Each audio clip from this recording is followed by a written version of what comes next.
السلام عليكم ورحمة الله وبركاته. قاعد شرفت الملكسة دريد كجوكتا كسو دواد يوتيوب جنال كسرت قرحة عافيماتك وولاشن زينب إن شاء الله maanta halkan waxaan kusoo bandhigi doonaa inaan kaga soo hadlo daawo loogu talagalay haaraha oo aan maalmahaas ka soo hadlay oo hydroquinone iyo tretinoin-ka aan maalmahaas ka soo hadlay ayaa waxa soo weydiiyay gabdho jooga Soomaaliya mid kale oo insha Allah sawirka halkan aan soo dhigi doono oo iskugu jirto hydroquinone iyo tretinoin-ka iskugu jirto oo sidaas darteedna iskugu jirto oo sidaas daraadeedna maxaa la dhihi jiray sida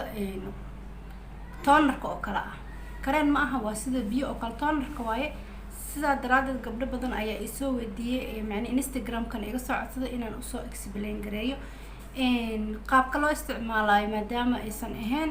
boomaatóyinka aan soo sheegay laakiin waxa dhigeen kan noocaan aan helnay abaayo noocaan warbixin noo soo si waxay kula tahay marka waxaan jeclaystay inaan kaga soo hadlo video si ay uga wada faa'iideystaan dhammaan dadka u baahan inay ama heli karo bahashaas iyada ah sida loo isticmaalo insha Allah dhammaantiin ka faa'iideystaan ayaan rajeynayaa daawasho wacan dee anigu cusubtaan fadlan subscribe-ka hilmaami inaad taabatid kambalka furatid sidoo kalena nagula wadaagtid commentigaaga ama waxaa jeceshahay hoos noogu soo muujisid dhammaan aqaarta hore idin joogteen waxaan leeyahay aad ay u mahadsantihiin la socod wanaagsan ila daawada videoga oo dhameystiran sidaad aragtaa akhyaaree daawadan ama bahashan waxay isugu jirtaa labada daawo aan kasoo hadlay ku jirtaa marka intaa laga soo tagana maxaa loo isticmaali karaa waxaa loo isticmaali karaa haddii aad leedahay haaraha nooca loo yaqaano malasamada iyo kaleeto shucaaca wajiga galo oo finanka maartay madowga waxaas wajiga ku reebo shucaacaas waa loo isticmaali karaa sidoo kale finkana waa loo isticmaali karaa intaa markii laga soo tago waxaa la isticmaali karaa laba jeer maalintii iyo habeenkii yani 24 hours ki a day maalintii waxaa la isticmaali karaa 2 times subaxdii iyo habeenkii ayaa la isticmaali karaa marka intaa laga soo tagan waxyaabaha laga rabo inaad ka taxadirtid waxa waaye qoraxda inaad iska ilaalisid intii aad dawada isticmaalaysid horena waa idinku soo sheegay oo markaad banaanka ku bixaysid aad isticmaashid kareemka qoraxda marka intaa laga soo tagana wajigaaga haddii qorax hore damage soo gaarsiisay ama sunburn uu leeyahayna in aadan isticmaalin inta wajigaaga ka caafimaadayo maxaa yeelay wajigaaga ololayo oo guduudan oo already qorax soo gubtay haddaad isticmaasho waxaa macquul inuu kaaga sii daro oo yani aad kusii balbalka sii qaadiso marka iska ilaali haddii wajigaaga uu dhaawac leeyahay sida qorax inay kusoo gubto oo kale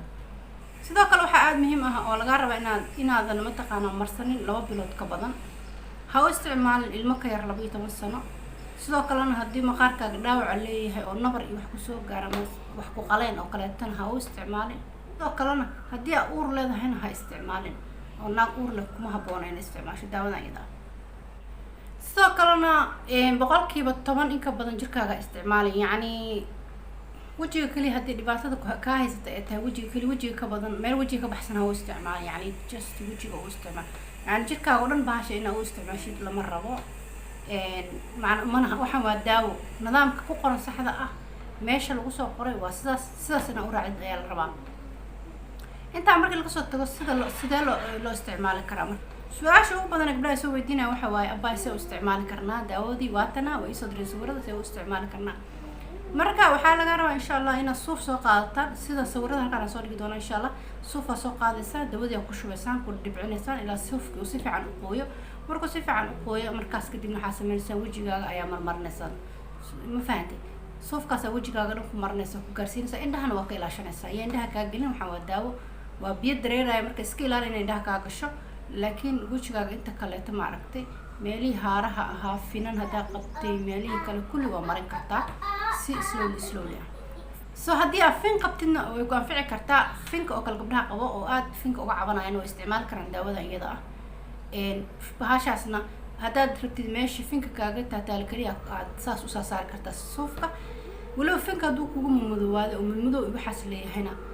way kaa baabiin doontaa insha Allah marka saasa suufkaas aad ku isticmaalaysaa waa inaad suuf soo qaadataa ugu soo dhigataa maalin kasta markaa isticmaalaysaa 2 times suufkaas isaga aad ku marsataa indhahana ka ilaali waa very important maxaa yeelay